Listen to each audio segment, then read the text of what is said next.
అలానే విశేషం. మలేషియా మంత్రి చాలా కీలకమైనటువంటి, సంచలనమైనటువంటి, వివాదాస్పదమైనటువంటి కామెంటు చేశారు. అంతర్జాతీయంగా దీని మీద పెద్ద ఎత్తున చర్చ జరుగుతుంది. దానికి కారణం ఏంటంటే, ఉద్యోగం చేసేటువంటి వాళ్ళు పని ఒత్తిడికి గురై అనేక మంది గేలుగా మారిపోతున్నారు అనేటువంటిది ఆయన ఇచ్చినటువంటి స్టేట్మెంట్. ఎక్కడిచ్చారు? పార్లమెంట్లో ఇచ్చారు.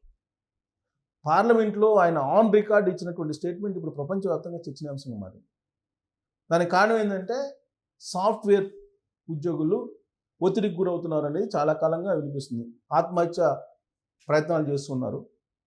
అలాగే ఫర్టిలిటీ ప్రాబ్లం కూడా వాళ్ళకి ఎక్కువ ఉంది. ఇవన్నీ కూడా హాస్పిటల్స్లో వైద్యులు చెప్తున్నారు. నేను కాక మొన్న ఒక వైద్యుడు చాలా క్లియర్గా ఆయన ఇంటర్వ్యూలో కూడా చెప్పడం జరిగింది. సాఫ్ట్వేర్ ఉద్యోగుల్లో అనేక సమస్యలు వస్తున్నాయి. వాళ్ళకి ఫర్టిలిటీ ప్రాబ్లం ఉంటుంది, పని ఒత్తిడి ఉంటుంది. ఆ పని ఒత్తిడి కారణంగా వాళ్ళకి కుటుంబం అలాగే జీవిత భాగస్వామికి టైం ఇవ్వాలనేటువంటి ఆలోచన కూడా వాళ్ళకి రావట్లేదు. ఇవన్నీ ఆయన డాక్టర్ చెప్తున్నారు. ఇంటర్వ్యూ కూడా వైరల్ అయింది. ఒక డాక్టర్ చేసినటువంటి interview, Hyderabad doctor. So software ఉద్యోగంలో సెక్స్ మీద వాళ్ళకి ఇంట్రెస్ట్ తగ్గుతుంది. శృంగారం చేయాలనే ఆలోచన కూడా రావట్లేదు. దానికి కారణం పని ఒత్తిడితో పాటు రేడియేషన్ ఎఫెక్టు, పొల్యూషన్ ఎఫెక్టు, ఇంకా రకరకాల సమస్యలు వాళ్ళకు ఉన్నాయి. ఆ కారణం చేత వాళ్ళు శృంగారానికి దూరం అవుతున్నారు. అసలు పెళ్ళి అవసరమా అనేటువంటి పరిస్థితికి వాళ్ళు వెళ్ళిపోతున్నారు అనేటువంటి విషయాన్ని డాక్టర్ చెప్తున్నారు. ఎందుకంటే ఆయన దగ్గరికి వచ్చేటువంటి క్లయింట్స్ అంతా కూడా సాఫ్ట్వేర్ వాళ్ళు ఎక్కువ ఉన్నారంట. సమస్యలన్నీ ఇవేనంట. సాఫ్ట్వేర్ వాళ్ళకి ఎక్కువ మందికి, అందరికి కాబట్టి ఎక్కువ మందికి ఆయన దగ్గరికి వచ్చేటువంటి రోగులు అందరికి కూడా సమస్య ఇదే. అంగస్తంభన, శృంగార కోరికలు లేకపోవడం, ఇవన్నీ వస్తున్నాయని చెప్పి ఆయన చెప్తున్నారు. అసలు ఇంటికి వచ్చి బెడ్రూమ్లోకి వెళ్ళడానికి కూడా ఇష్టపడినటువంటి వాళ్ళు అనేక మంది ఉన్నారు అని చెప్పి ఆయన తన ఇంటర్వ్యూలో చెప్పడం జరిగింది. బహుశా దాన్ని కొంచెం అందరికీ అర్థమయ్యేటట్టు, లేదంటే ఇంకొంచెం నెక్స్ట్ స్టేజ్లో చెప్పాలి అనేటువంటి ఉద్దేశంతో మలేషియా మంత్రి చెప్పాడేమో. ఆయన ఏమంటున్నాడు? ఉద్యోగంలో పని ఒత్తిడి కారణంగా గేలుగా మారిపోతున్నారు పురుషులు అనేటువంటి స్టేట్మెంట్ ఆయన ఇవ్వడం జరిగింది. ఇది పెద్ద చర్చనీయాంశంగా మారింది. వాస్తవంగా కూడా ఇంతకుముందు 21 పెళ్ళిళ్ళు చేసుకునేవాళ్ళు. అమ్మాయికి 18, అబ్బాయికి 21 రాగానే పెళ్ళిళ్ళు చేసేవాళ్ళు. కానీ ఇవాళ 30 సంవత్సరాలు అంటే కామన్ అయిపోయింది అబ్బాయికి. 27 సంవత్సరాలు అంటే అమ్మాయికి కామన్ అయిపోయింది. లేట్ వయసులో పెళ్ళిళ్ళు చేసుకోవటం, అలాగే లేట్ వయసులో పిల్లల్ని కనటం, దానికి తగ్గట్టు ఒత్తిళ్లు పెరగటం, ఖర్చులు ఎక్కువైపోవటం, సామాజిక అంశాలు అనేకం చుట్టుముట్టడం, ఇవన్నీ కూడా సమస్యలు అని చెప్పి చెప్తున్నారు. అలాగే లగ్జరీ లైఫ్కి అలవాటు పడడం. లగ్జరీ లైఫ్ అంటేనే విలాసమైనటువంటి వస్తువులతోటి ఎంజాయ్ చేయటం అనేటువంటి భావనలోకి వెళ్ళిపోయింది ఇప్పుడు ఉండేటువంటి తరం. విలాసవంతమైనటువంటి జీవితం అని అంటే పబ్బల్లో తిరగటం, లేదంటే జంక్ ఫుడ్స్ తినటం, కారులో లాంగ్ డ్రైవ్ వెళ్ళటం, ఇలాంటివి అని చెప్పి భావనలోకి వచ్చేసారు. అసలు కుటుంబ జీవితాన్ని వాళ్ళు కోల్పోతున్నారు. కుటుంబ జీవితం అంటే ఏంటో కూడా వాళ్ళకి తెలియట్లేదని చెప్పి సైకాలజిస్టులు చెప్తున్నారు. ఇలాంటి పరిస్థితుల్లో నడుమ విడాకులకు వెళ్ళిపోతున్నటువంటి వాళ్ళ జంటలు కూడా ఎక్కువ ఉన్నారని చెప్పి చెప్తున్నారు. కొంతమంది గేలుగా మారిపోతున్నారు. గే అని చెప్తే వాళ్ళని కదిలీరు అనేటువంటి ఉద్దేశంతో గేలుగా మారిపోతున్నారని చెప్పి కూడా చెప్తున్నారు. ఈవెన్ యాపిల్ CEO కూడా గే అని చెప్పి ఆయన కూడా అనౌన్స్ చేశారు. యాపిల్ CEO, మాజీ CEO అనుకుంటా, ఇప్పుడు లేడు CEO, మాజీ CEO అనుకుంటా. ఆయన కూడా అనౌన్స్ చేశాడు తాను గే అని చెప్పి ఆయన అనౌన్స్ చేశాడు. అంటే గేలు అని చెప్పుకోవడానికి ప్రౌడ్ ఫీల్ అవుతున్నారు చాలామంది. ఇదే విషయాన్ని సైకాలజిస్టులు చెప్తున్నారు, ఇప్పుడు మలేషియా మంత్రి చెప్తున్నాడు, అలాగే డాక్టర్లు కూడా చెప్తున్నారు. సో ఇలాంటి పరిస్థితి ఎందుకు వచ్చింది? అసలు మలేషియా మంత్రి ఏమన్నాడు అనేది ఒకసారి చూద్దాం. ఇక్కడ చూడండి, పార్లమెంటులో మంత్రి చేసిన వ్యాఖ్యలపై తీవ్ర విమర్శలు, వ్యంగ్యాస్త్రాలు. ఇది తప్పుడు సమాచారం, వెంటనే వెనక్కి తీసుకోవాలని హక్కుల సంఘాలు. సోషల్ మీడియాలో మంత్రిని ఎండగడుతున్న నెటిజన్లు. ఉద్యోగంలో పని ఒత్తిడి, సామాజిక ప్రభావం వంటి కారణాల వల్ల ప్రజలు LGBT కమ్యూనిటీ అంటే గే కమ్యూనిటీ, LGBT కమ్యూనిటీలో భాగమవుతున్నారంటూ మలేషియాకు చెందిన ఓ మంత్రి చేసిన వ్యాఖ్యలు తీవ్ర దుమారానికి దారితీశాయి. సో LGBT కమ్యూనిటీ, ఈ పదాన్ని ఉపయోగించారు, LGBT కమ్యూనిటీ అనేది.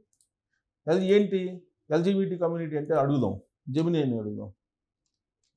జెమినీని అడిగితే చెప్తుంది. జెమినీ ఏఐకి అడిగితే మనకి చెప్తుంది. అసలు ఏంది ఎల్జీబీటీ అంటే ఏంటి? ఇప్పుడు చూడండి, ఎల్జీబీటీ అంటే ఆల్మోస్ట్ గే. ఇది కొంచెం ఎల్జీబీటీ అంటే ఎల్జీబీటీ కమ్యూనిటీ అనేది విభిన్న లైంగిక ధోరణులు, సెక్షువల్ ఆరియంటేషన్స్ అంటే విభిన్న లైంగిక ధోరణులు మరియు లింగ గుర్తింపులు కలిగిన వ్యక్తుల సమూహం. ఈ పదం సమాజంలోని వైవిధ్యాన్ని గౌరవించడానికి మరియు అందరికీ సమాన హక్కులు ఉండాలని సూచించడానికి ఉపయోగిస్తారు. ఎల్జీబీటీ అనే సంక్షిప్త పదంలోని అక్షరాల అర్థం ఇక్కడ ఉంది. ఏంది? లెస్బినియన్. మగాళ్ళు అయితేనేమో గేస్ అంటారు, ఆడవాళ్ళు అయితేనేమో లెస్బినియన్స్ అంటారు. ఇది ఎల్జీబీటీ అంటే.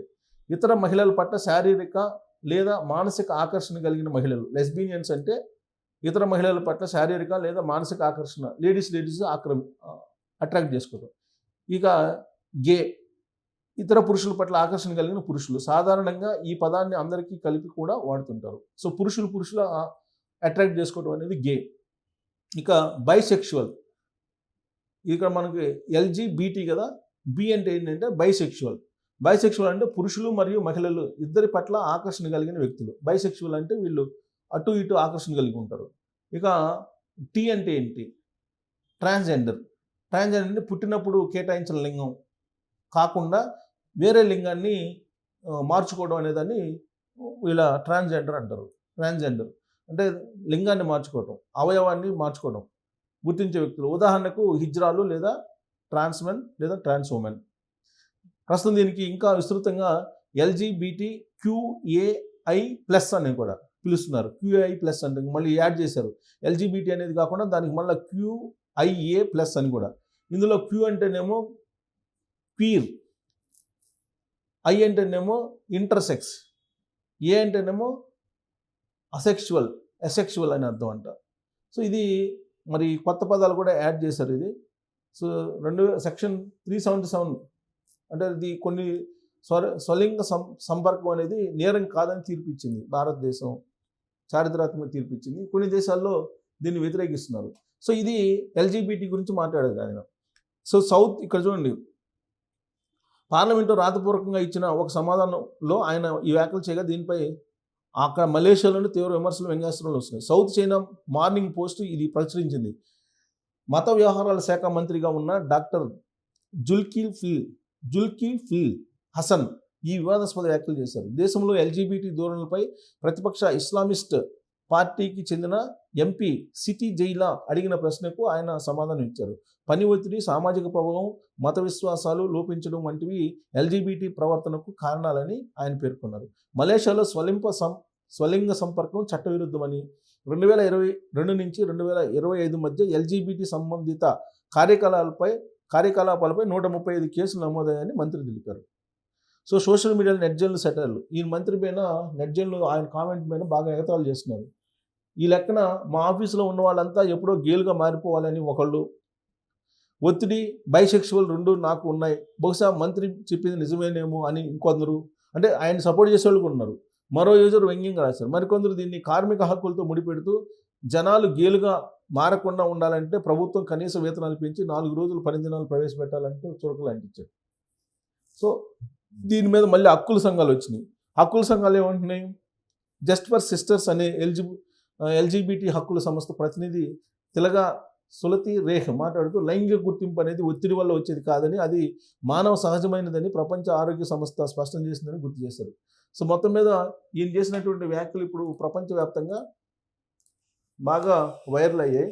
దీని మీద నెట్జన్లు ఆయన సపోర్ట్ చేసేటువంటి వాళ్ళు కొంతమంది, వ్యతిరేకించేటువంటి వాళ్ళు కొంతమంది, అసలు ఎల్జీబీటీ అంటే ఏంటి వెతికే వాళ్ళు కొంతమంది, గేల్ అంటే ఏంటి, లెస్బినియన్స్ అంటే ఏంటి, బైసెక్షువల్స్ అంటే ఏంటి, దీని మీద చర్చ జరిపేటువంటి వాళ్ళు కొందరు. మొత్తం మీద ప్రపంచవ్యాప్తంగా గేల సంఖ్య పెరుగుతుందని చెప్పి ఆయన అభిప్రాయం. ఇది ఇప్పుడు దుమారం రేపుతుంది. మరి ఆయన చేసినటువంటి వ్యాఖ్యలు నిజమా లేదంటే అబద్ధం ఉందా? దీని మీద మీరు కామెంట్ చేయొచ్చు. Thank you.